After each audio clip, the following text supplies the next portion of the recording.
Assalamualaikum warahmatullahi wabarakatuh.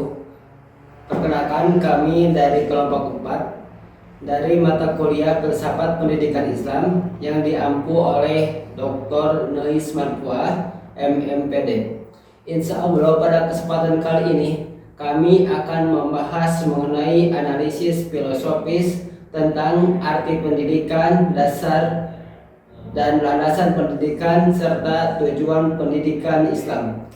Langsung saja kepada materi yang pertama, yaitu tentang hakikat, tugas dan fungsi pendidikan, juga pendidikan sebagai suatu sistem yang akan disampaikan oleh Natiko Istiqomah. Bismillahirrahmanirrahim. Baik, di sini saya akan memaparkan materi mengenai hakikat pendidikan Islam, pengertian pendidikan Islam, tugas dan fungsi pendidikan Islam, juga pendidikan Islam sebagai suatu sistem. Yang pertama, hakikat pendidikan Islam. Nah, hakikatnya sendiri yaitu latihan moral, mental, dan juga fisik manusia agar bertanggung jawab dalam melaksanakan tugas dan kewajibannya sebagai hamba Allah. Nah, untuk pengertiannya, pendidikan Islam merupakan proses pengembangan potensi manusia melalui pengajaran, bimbingan, pembiasaan, dan juga pengawasan agar mendapatkan ilmu pengetahuan yang sesuai dengan nilai ajaran agama Islam dan untuk mewujudkan kehidupan yang bahagia, mau itu kehidupan di dunia maupun kehidupan di akhirat gitu ya. Nah, adapun tugas pendidikan Islam yaitu membimbing dan mengarahkan pertumbuhan dan perkembangan peserta didik sesuai dengan tahapannya untuk mencapai kepada keadaan dan kemampuan yang lebih optimal. Nah, adapun fungsi pendidikan yaitu menyediakan fasilitas pendidikan itu sendiri agar berjalan dengan lancar gitu. Nah, tugas dan fungsi ini sejalan dengan diutusnya Nabi Muhammad SAW sebagai khalifah di bumi, dan ini tuh berdasarkan Quran Surat Al-Baqarah ayat 151 yang isinya yang pertama mengajarkan Alkitab, di mana pendidik ini mengajarkan isi dari Al-Quran karena sesungguhnya dalam Al-Quran ini mencangkup hukum-hukum dalam menjalankan kehidupan, tetapi hukum ini dijelaskan dalam cerita-cerita perumpamaan gitu. Nah, adapun kewajiban manusia yaitu untuk bisa menulis, harus bisa menulis. Yang kedua yaitu pembacaan Al-Quran, di mana di sini pendidik mengajarkan peserta didik untuk bisa membaca, mau itu aksara Arab yang nantinya bisa membaca Al-Quran dan memahami isi Al-Quran, maupun bahasa yang Latin gitu ya, yang umum gitu. Nah, yang ketiga yaitu pensucian diri, tazkiyatun nafs. Di sini membentuk akhlak islaminya agar soleh dan solehah dan berbudi pekerti luhur. Lalu yang keempat yaitu mengajarkan al-hikmah, di mana di sini kita mengajarkan makna-makna kehidupan dan juga harus bersikap bijaksana dalam menjalani kehidupan ini gitu ya.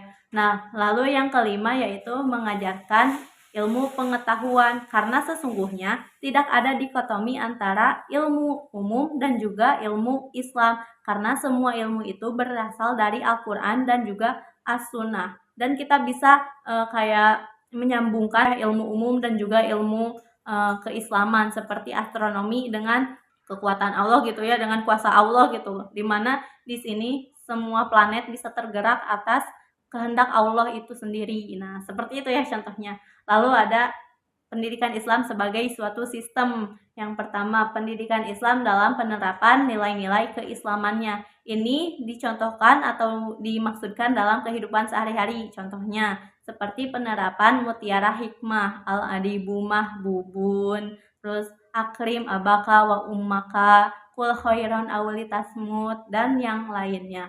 Lalu yang kedua, pendidikan Islam dalam suatu lembaga, kelembagaan gitu. Contohnya yaitu madrasah dan juga pesantren, dan masih banyak yang lainnya. Lalu yang ketiga yaitu pendidikan Islam sebagai suatu mata pelajaran. Contoh yang paling umumnya yaitu pendidikan agama Islam sesuai dengan jenjang pendidikan masing-masing. Nah, kalau di perguruan tinggi itu ada seperti ekonomi syariah dan juga yang lain-lainnya gitu ya. Nah, lalu yang keempat yaitu pendidikan Islam dalam seluruh aspek kehidupan yang mencangkup 3 poin yang tadi. Mungkin cukup sekian pemaparan materi dari saya. Kita lanjutkan kepada pemateri yang selanjutnya. Saya ucapkan terima kasih banyak kepada Natiko Istiqomah yang telah menyampaikan materinya.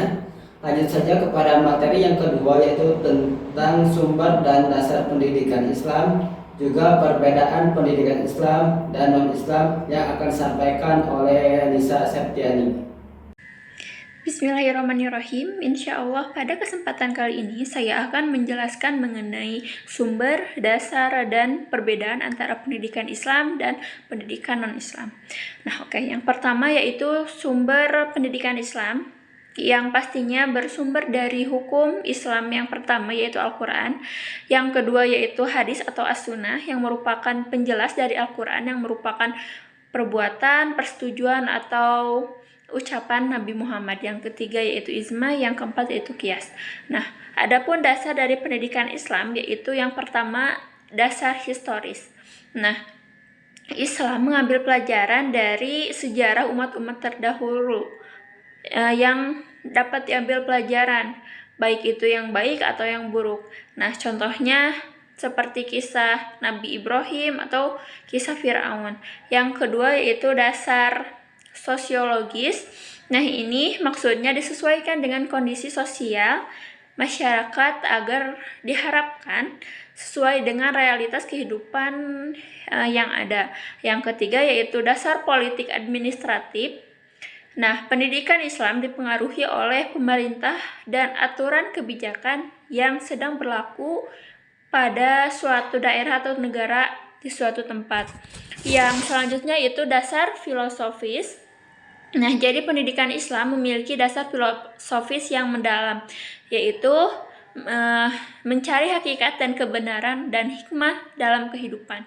Yang kelima yaitu dasar religius, yang bertujuan membentuk manusia yang beriman, bertakwa kepada Tuhan Yang Maha Esa, yaitu Allah Subhanahu wa Ta'ala. Kemudian mengenai perbedaan antara pendidikan Islam dan non-Islam, yaitu pertama ditinjau dari tujuannya. Nah, yang pertama yaitu tujuan pendidikan Islam yaitu membentuk insan kamil yang menyadari bahwa dirinya diciptakan sebagai Abdullah yang wajib beribadah kepadanya dan Khalifah fil ardh yang wajib memimpin serta menjaga bumi ini. Yang kemudian tujuannya berorientasi pada kebahagiaan bukan hanya di dunia saja tetapi kebahagiaan di akhirat. Nah, sedangkan tujuan pendidikan non-Islam ditekankan pada pengembangan kemampuan intelektual yang nantinya akan bermanfaat untuk kedepannya, yang mensukseskan kehidupan di dunia saja, tidak dengan akhiratnya. Nah, mengenai perbedaan yang kedua yaitu tentang kurikulum. Dalam kurikulum pendidikan Islam menekankan pada pelajaran ilmu agama yang diharapkan nantinya siswa dapat mengintegrasikan nilai-nilai Islam atau merealisasikan ilmu-ilmu Islam yang ditanamkan di dalam kehidupan sehari-hari. Nah, pada kurikulum non-Islam umumnya berfokus pada pelajaran umum seperti matematika, bahasa, seni, dan lain-lain yang nantinya akan menguntungkan karir dia di masa depan, yang mensukseskan kehidupan di dunia saja. Nah, mengenai perbedaan yang ketiga yaitu mengenai metode pembelajaran. Metode pembelajaran dalam pendidikan Islam seringkali bersifat dialogis, berbasis pada kitab, serta tradisi yang bersifat integratif. Nah, metode pendidikan non-Islam lebih beragam pendekatannya, yang seringkali pragmatis, teoritis, praktik.